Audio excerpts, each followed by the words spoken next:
मैं CS पटेल बृहन मुंबई महानगर पालिका शिक्षण विभाग वर्चुअल क्लास में आप सबका हार्दिक स्वागत करता हूं। बच्चों, वैश्विक महामारी के चलते इस वर्ष का अध्ययन अध्यापन का कार्यक्रम प्रभावित हो रहा है। ऐसे में हमारी बृहन मुंबई महानगर पालिका ने प्रत्येक विद्यार्थी तक ऑनलाइन टीचिंग पहुंचाने का प्रयास शुरू कर दिया है।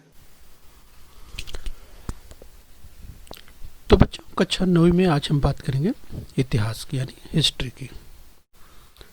तो बच्चों, स्क्रीन पर आप देख पा रहे हैं इतिहास और राजनीति शास्त्र की पाठ्यपुस्तक। तो बच्चों, आज हम देखेंगे नवा पाठ यानी पाठ 9, बदलता जीवन भाग 1 का भाग 1 यानी पार्ट 1 का पार्ट 1। तो चेंजिंग लाइफ पार्ट 1, जिसमें आज हम देखेंगे भाग 1। ओके बच्चों, तो आइए बच्चों इसी क्रम में हम आगे बढ़ लेते हैं। तो बच्चों, मैं CS Patel virtual training centre MCGM Mumbai से। तो बच्चों, हम बात कर रहे हैं बदलता जीवन यानी चेंजिंग लाइफ पार्ट 1 यानी भाग 1 की बात कर रहे हैं। तो बच्चों, अब तक हमने वर्ष 1961 से वर्ष 2000 तक के कालखंड का अध्ययन किया।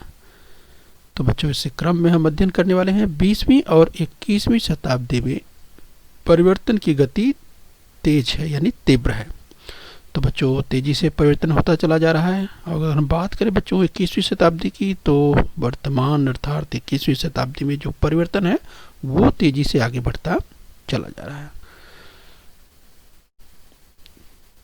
तो बच्चों, मानव जीवन तेजी से बदल रहा है। पहले हमने जिन बातों की कल्पना भी नहीं किया था और वे बातें अब वास्तविकता में उतर कर आ चुकी हैं। प्राचीन एवं मध्य युग में धर्म मनुष्य की एक महत्वपूर्ण पहचान थी। अगर बच्चों प्राचीन काल की बात करें तो प्राचीन एवं मध्य युग में धर्म मनुष्य की एक महत्वपूर्ण पहचान थी। बच्चों, बदलते परिवेश के साथ चलिए हम देखना चाहेंगे इस बच्चों। तो हम बात कर रहे हैं बदलते जीवन की। तो बच्चों, हिंदू, मुस्लिम, ईसाई, सिख, जैन, बौद्ध, पारसी और यहूदी आदि धर्मों के सामने आधुनिकीकरण ने चुनौतियां खड़ी की। तो बच्चों, परिवर्तन की बात करें तो ये परिवर्तन तेजी से जो है, मगर बदलाव की बात करें तो ये बदलाव तेजी से बढ़ता जा रहा है। तो बच्चों, अगर धर्मों की बात करें, विभिन्न धर्मों की, चाहे हिंदू, मुस्लिम या ईसाई, सिख, जैन, बौद्ध, पारसी या जीव यानी यहूदी आदि धर्मों के सामने आधुनिकीकरण की बात करें बच्चों, जो मॉडर्नाइजेशन है अर्थात जो आज कल की आधुनिकता की बात करें, ये इनके सामने कह सकते हैं कि चुनौतियां खड़ी की हैं। आइए बच्चों इसी क्रम में हम और आगे बढ़ते हैं। बच्चों, हम बात कर रहे हैं बदलता जीवन यानी चेंजिंग लाइफ पार्ट 1 की बात कर रहे हैं। तो हमारी पारंपरिक विचारधारा में डॉक्टर बाबा साहब अम्बेडकर ने बहुत बड़ा परिवर्तन ला दिया है। डॉक्टर बाबा साहब अम्बेडकर ने परिवर्तन भारतीय संविधान के माध्यम से किया। जब बच्चों परिवर्तनों की बात करते हैं तो स्वतंत्रता के बाद यानी भारतीय स्वतंत्रता के बाद यानी 15 अगस्त 1947 के बाद जब देश में संविधान तैयार होना शुरू हुआ बच्चों आगे, और 26 जनवरी 1950 को संविधान लागू हुआ, तो ये परिवर्तनों की बात करते हैं। यस, तो डॉक्टर बाबा साहब अम्बेडकर के अगर योगदानों की बात करें, यस तो बच्चों यस उनके योगदानों से जो तैयार हुआ भारतीय संविधान और उसके माध्यम से परिवर्तन हुआ। आइए बच्चों इसी क्रम में हम और आगे बढ़ते हैं। तो बच्चों, हम बदलते जीवन की बात कर रहे हैं। हमने कहा कि 20वीं और 21वीं शताब्दी में जो परिवर्तन की गति है वो अधिक तेज है। तो बच्चों, वर्तमान समय की बात करें तो वर्तमान समय में 21वीं शताब्दी की बात करें तो बहुत तेजी से परिवर्तन हो रहा है प्रत्येक क्षेत्र में, चाहे उद्योग धंधों की बात करें, जीवन के प्रत्येक क्षेत्र में, चाहे चिकित्सा का क्षेत्र हो या बच्चों अगर हम बात करें देश दुनिया में तेजी से जो बदलाव है वो प्रत्येक क्षेत्र में तेजी से बदलाव होता चला जा रहा है। तो अगर परिवर्तनों की बात करें बच्चों 20वीं शताब्दी में जो परिवर्तन हुए हैं और उसकी तुलना में 21वीं शताब्दी में जो परिवर्तन है वो परिवर्तन तेजी से होता चला जा रहा है। तो बच्चों, अगर हम डॉक्टर बाबा साहब अम्बेडकर की बात करें तो हमारे संविधान के अनुसार कानून के सामने सभी भारतीय समान हैं तथा धर्म, वंश, जाति लिंग अथवा जन्म स्थान के आधार पर भेदभाव करने पर प्रतिबंध लगाया हुआ है। तो बच्चों अगर हम बात करें पॉइंटर की मदद से आपको हम दिखाएं, जब हम बात करते हैं भारतीय संविधान की बात करते हैं यानी कॉन्स्टिट्यूशन ऑफ इंडिया की बात करते हैं, यस तो उसमें हम बात करते हैं, तो यस जब हम भारतीय की बात करते हैं, ये सभी भारतीयों की बात करते हैं, तो धर्म, वंश, जाति, लिंग अथवा जन्म स्थान के आधार पर किसी तरह का भेदभाव करने पर प्रतिबंध लगाया गया है। जिस बच्चों अगर हम बात करें, सभी नागरिकों को भाषण एवं अभिव्यक्ति की स्वतंत्रता, शांतिपूर्ण ढंग से बिना हथियार के एकत्रित तथा संगठित होने का और भारत के किसी भी राज्य क्षेत्र में मुक्त रूप से घूमने फिरने, रहने तथा स्थायी तौर पर रहने का अधिकार, कोई भी व्यवसाय करने का अधिकार दिया गया है। तो बच्चों ये सब संविधान के आधार पर दिया गया है। भारत के किसी भी भाग में रहने वाले नागरिकों को अपनी स्वयं की भाषा, लिपि एवं संस्कृति का संवर्धन करने का अधिकार मिला हुआ है। तो बच्चों हम संविधान की बात कर रहे हैं।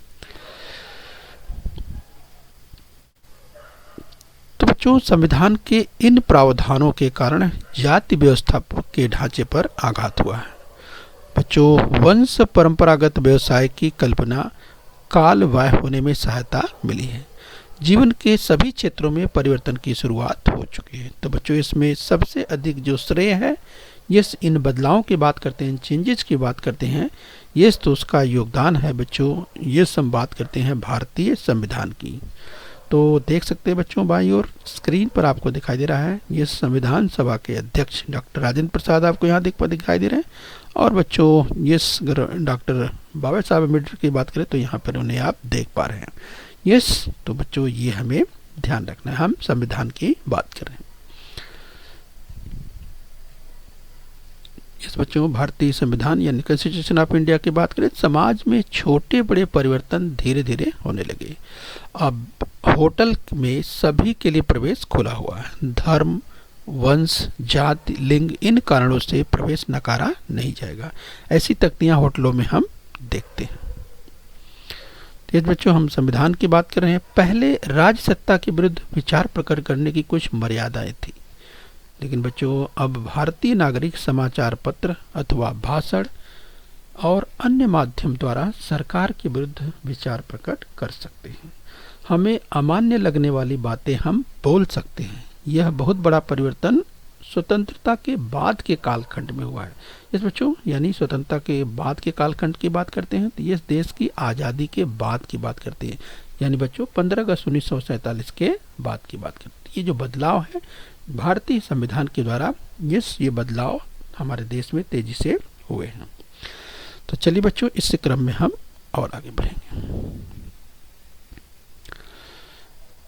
इस बच्चों हम अगर संविधान की बात करें, भारतीय संविधान की, भारत के किसी भी भाग में रहने वाले नागरिकों को अपनी स्वयं की भाषा, लिपि एवं संस्कृति का संवर्धन करने का अधिकार है।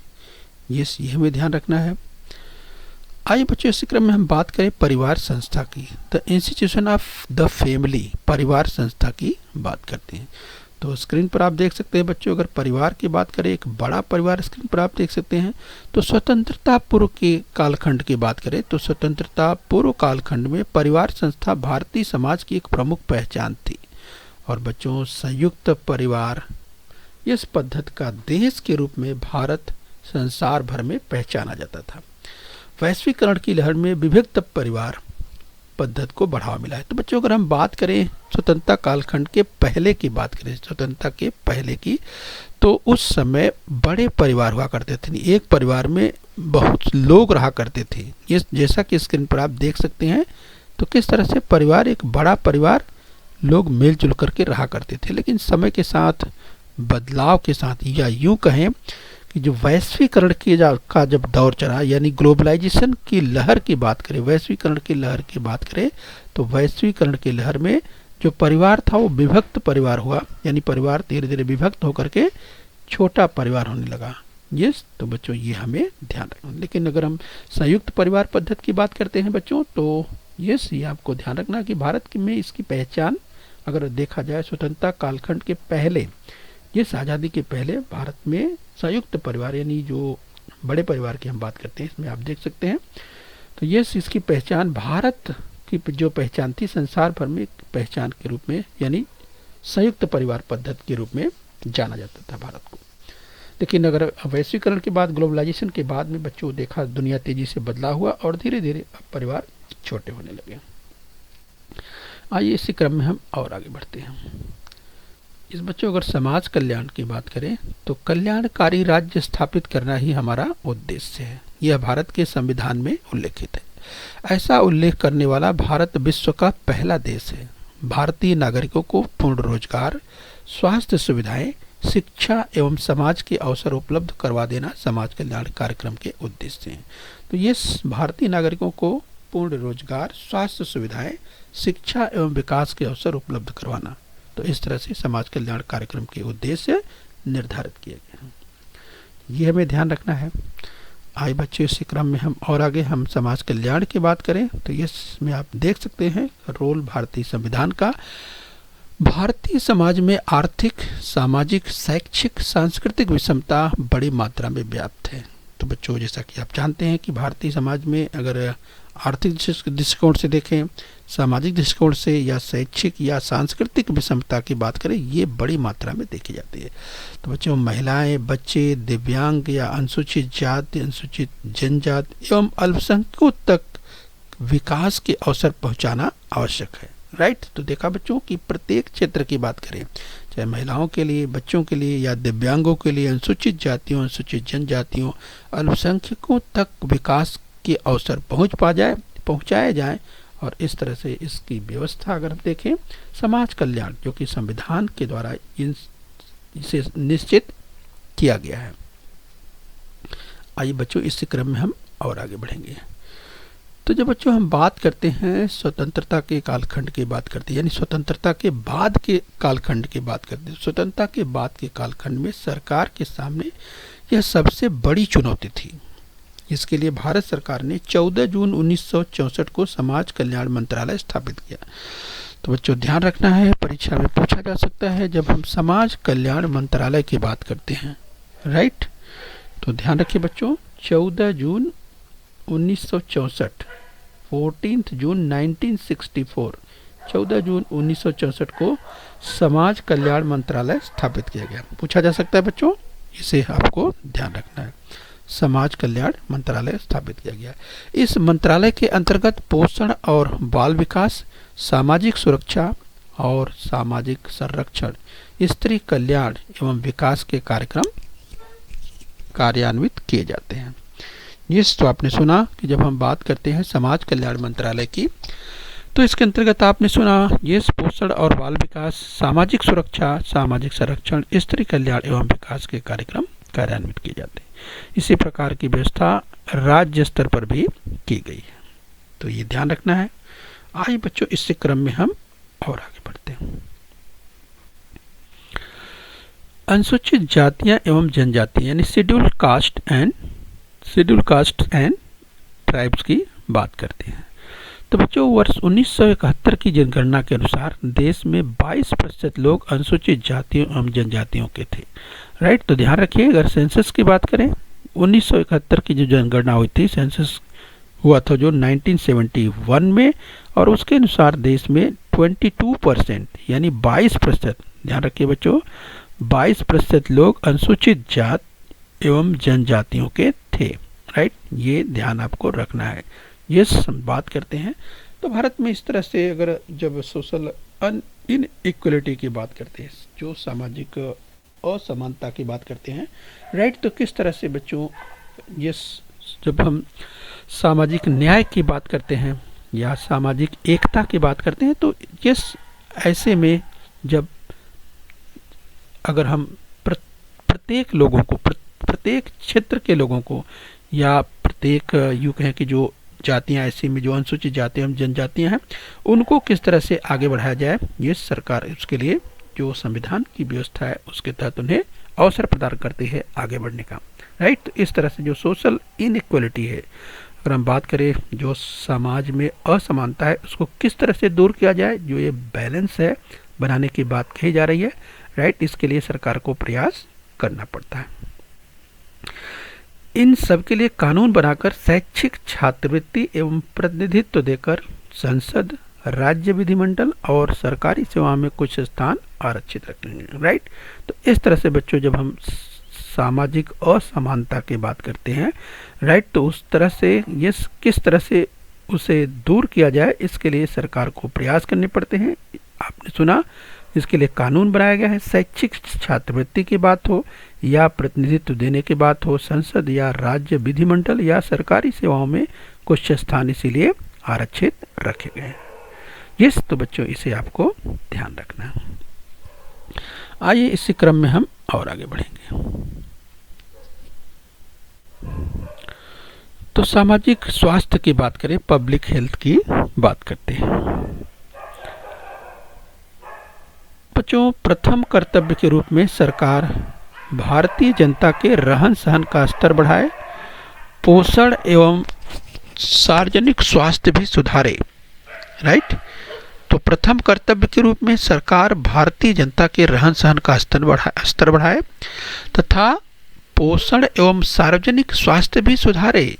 तो इस तरह से ये बच्चों बात हो रही है कि किस तरह से जो भारतीय लोग हैं उनका जो रहन सहन का जो स्तर है उस स्तर को बढ़ाना है, और उस स्तर को बढ़ाने के लिए ये प्रयास करना है। तो उसके लिए ये पोषण व सार्वजनिक स्वास्थ्य की बात कही जाती है कि किस तरह से उसमें सुधार लाना जरूरी है। तो इसके लिए स्वास्थ्य के क्षेत्र में उल्लेखनीय प्रगति होना आवश्यक है। तो ऐसा उल्लेख भारतीय संविधान में किया गया है। तो केंद्र सरकार का स्वास्थ्य एवं समाज कल्याण मंत्रालय इस संदर्भ में राज्य सरकार की सहायता करता है। तो बच्चों, सामने संबंधित बाईं ओर चित्र स्क्रीन पर आप देख सकते हैं। जब आरोग्य की बात होती है, यस, यानी लोगों के स्वास्थ्य की बात होती है, तो इस तरह से देखिए केंद्र सरकार का स्वास्थ्य एवं समाज कल्याण मंत्रालय इस संदर्भ में राज्य सरकार की सहायता करता है। हम बात कर रहे हैं पब्लिक हेल्थ की, यानी सार्वजनिक स्वास्थ्य की बात कर रहे हैं। आइए बच्चों, इसी क्रम में हम और आगे बढ़ लेते हैं। तो बच्चों, हम सार्वजनिक स्वास्थ्य की बात कर रहे हैं, यानी पब्लिक हेल्थ की बात कर रहे हैं। छठी पंचवर्षीय योजना में ग्रामीण क्षेत्र के लोगों, आदिवासियों एवं गरीब लोगों को प्राथमिक स्वरूप की स्वास्थ्य सेवाएं तथा चिकित्सा सेवाएं उपलब्ध करवा देने का उद्देश्य था। तो बच्चों, हम अगर बात करें 6 प्लान की बात करें, छठी पंचवर्षीय योजना की बात करें, उसमें ग्रामीण क्षेत्र के लोगों के लिए, आदिवासी तथा गरीब लोगों की जो प्राथमिक स्वरूप की स्वास्थ्य सेवाएं तथा चिकित्सीय सेवाएं उपलब्ध करा देने का उद्देश्य था।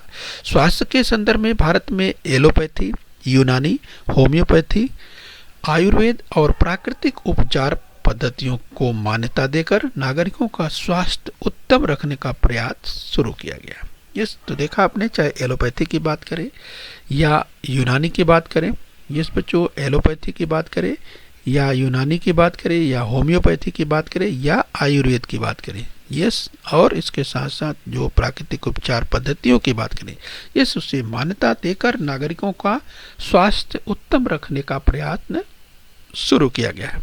तो जैसा स्क्रीन पर दाहिनी ओर आप देख सकते हैं कि किस तरह से लोगों के स्वास्थ्य की जब बात करें, पब्लिक हेल्थ की बात करें, तो किस तरह से इस पर ध्यान दिया जा रहा है।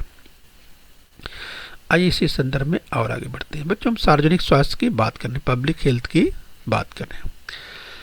तो अगर बच्चों बात करें स्वास्थ्य के क्षेत्र में हुए परिवर्तनों के कारण भारतीयों का जीवन अधिकाधिक चिंता रहित होने में सहायता मिली। इस बच्चों जो स्वास्थ्य के क्षेत्र में परिवर्तन हुए, और बच्चों ये परिवर्तन जो सकारात्मक परिवर्तनों की बात करते हैं, जैसे बच्चों वर्ष 1962 में तमिलनाडु के वेल्लूर स्थित क्रिश्चियन मेडिकल कॉलेज के अस्पताल में डॉक्टर एन गोपीनाथ के नेतृत्व में भारत में ओपन हार्ट सर्जरी सफलतापूर्वक की गई। इस बच्चों अगर हम बात करें ओपन हार्ट सर्जरी की, राइट, तो ध्यान रखिए 1962 परीक्षा में पूछा जा सकता है।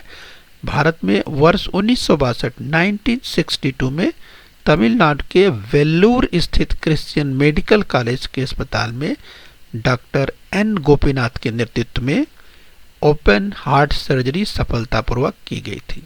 इस बच्चों तो ये परीक्षा में पूछा जा सकता है। तो आपको ध्यान रखना है किस सन में ये ओपन हार्ट सर्जरी की अगर बात करें 1962 कहाँ, तमिलनाडु, और ये उस स्थान का नाम तमिलनाडु के वेल्लूर में, और उस मेडिकल कॉलेज का नाम क्रिश्चियन मेडिकल कॉलेज, राइट, उस हॉस्पिटल का नाम।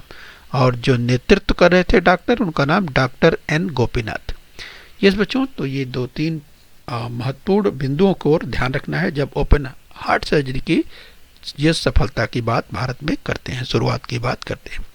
तो इस कारणों से ऐसे उपचारों के लिए विदेश जाने की आवश्यकता नहीं रही, राइट बच्चों। तो यहाँ पर आप समझ सकते हैं कि जब ओपन हार्ट सर्जरी अपने यहाँ सफलतापूर्वक ये अगर कर ली गई तो इसके लिए अब विदेश में जाने की ज़रूरत नहीं रह गई, राइट। नहीं तो इसके लिए किसी भी व्यक्ति को अगर ओपन हार्ट सर्जरी की जरूरत पड़ती थी तो ऐसे के लिए, इस कार्य के लिए उसे विदेश यानी दूसरे देश में जाना पड़ता था। तो चलिए बच्चों, ये ध्यान रखना है। आइए इसी क्रम में हम और आगे बढ़ते हैं।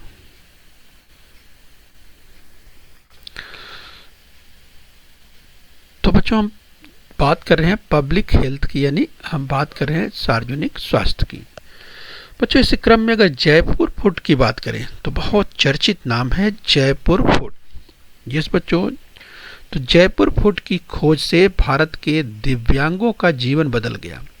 वर्ष 1968 से पूर्व एकाध व्यक्ति जब दुर्घटनाग्रस्त होकर अपना पैर गंवा बैठता था तो शेष जीवन में उसे बहुत कठिनाई होती थी। इस तरह से उसे तमाम प्रकार की कठिनाइयों से गुजरना पड़ता था, राइट। तो अगर हम बात करें, अगर कोई व्यक्ति अगर अपना पैर जो है, एकाध व्यक्ति अगर बात करें तो अगर एकाध व्यक्ति ऐसी स्थिति में जब कभी दुर्घटनाग्रस्त यानी बच्चों एक्सीडेंट हो जाता था, कोई दुर्घटना हो जाती थी, कब?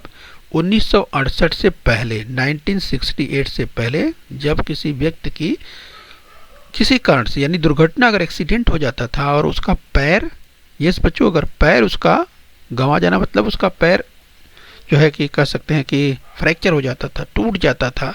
और बच्चों ऐसे में क्या स्थिति बनती थी? अगर उसका पैर पूरी तरह से गंवा बैठता था, अर्थात काम के लायक ही नहीं बचता था, तो शेष जीवन उसका क्या हो जाता था बच्चों? शेष जीवन बहुत ही कठिनाइयों से उसे गुजारना पड़ता था। ये कब की बात है? 1968 के पहले की बात है।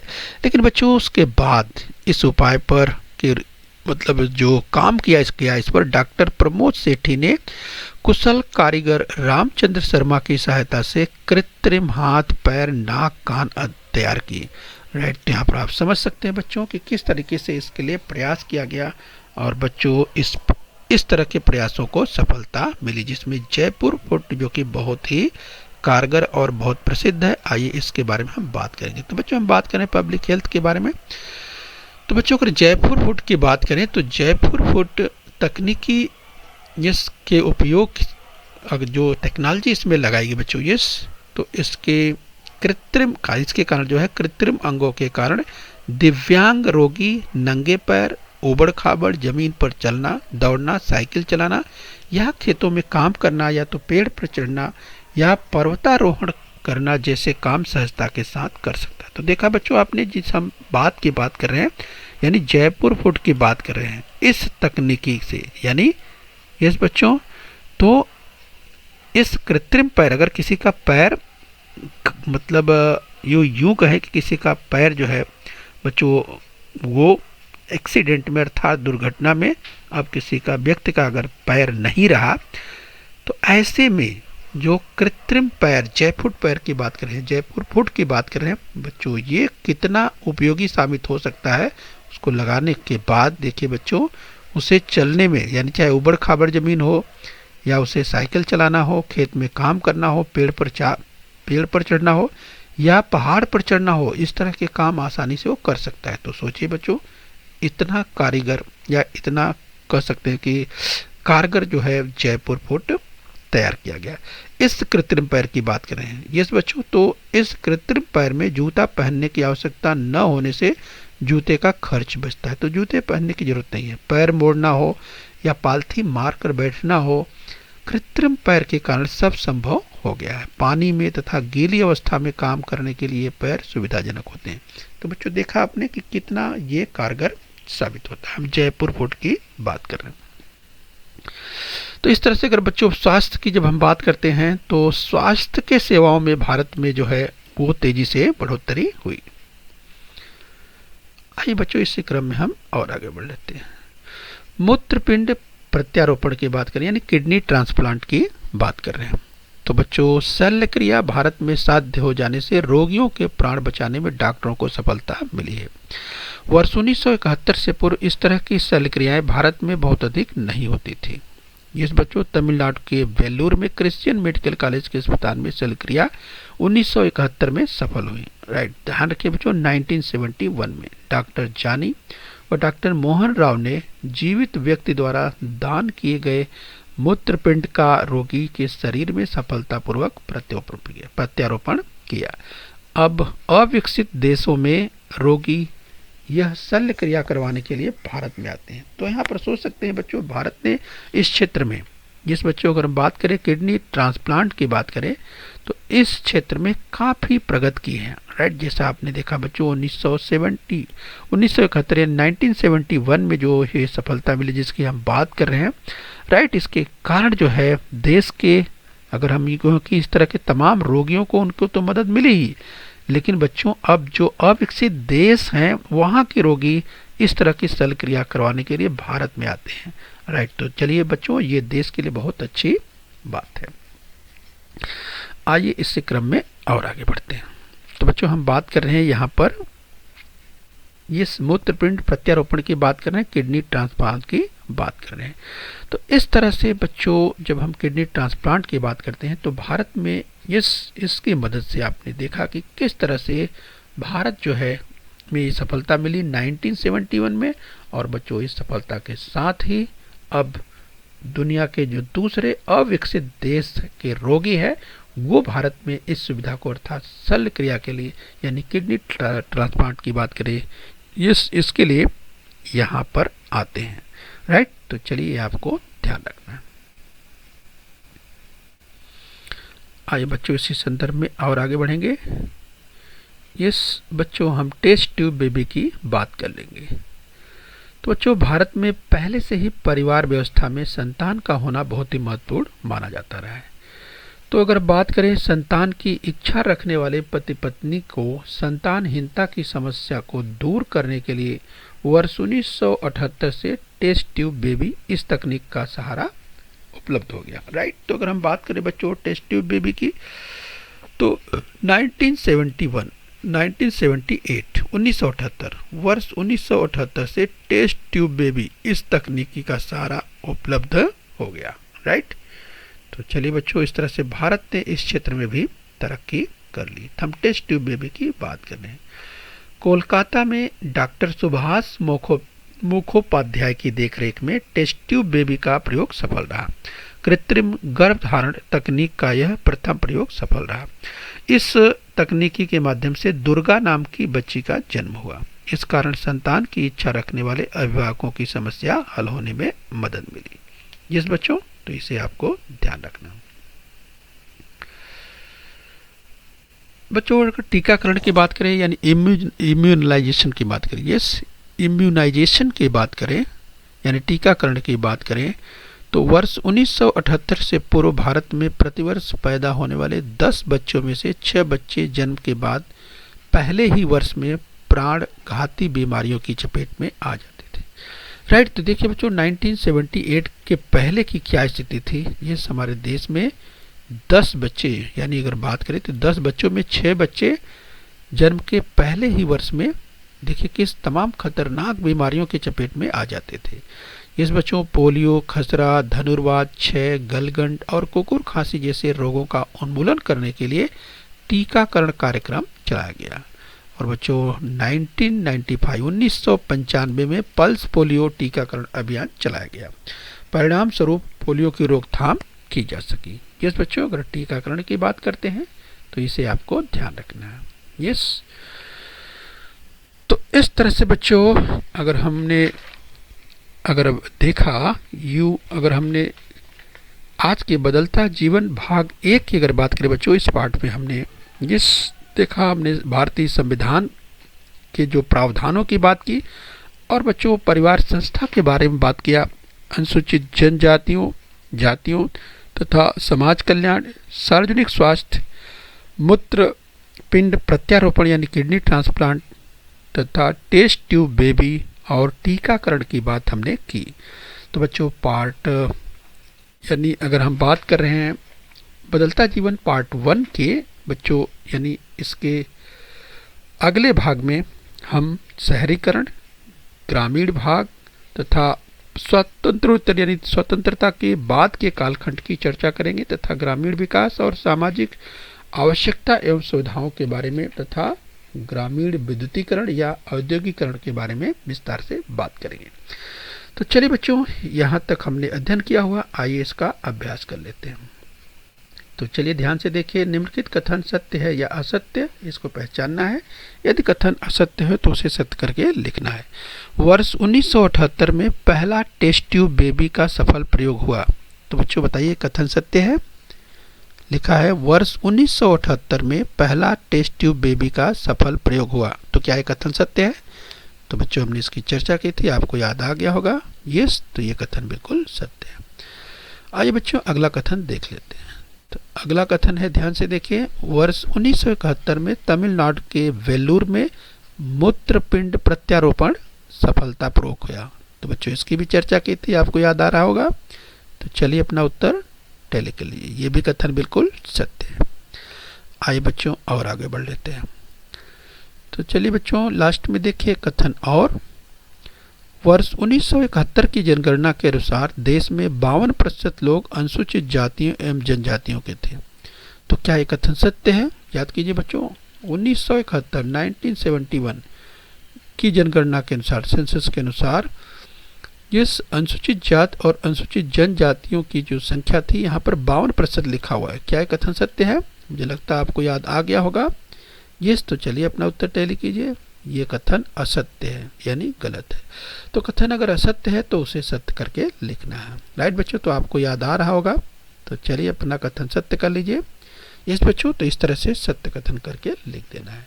वर्ष 1971 की जनगणना के अनुसार देश में 22% लोग अनुसूचित जातियों एवं जनजातियों के थे।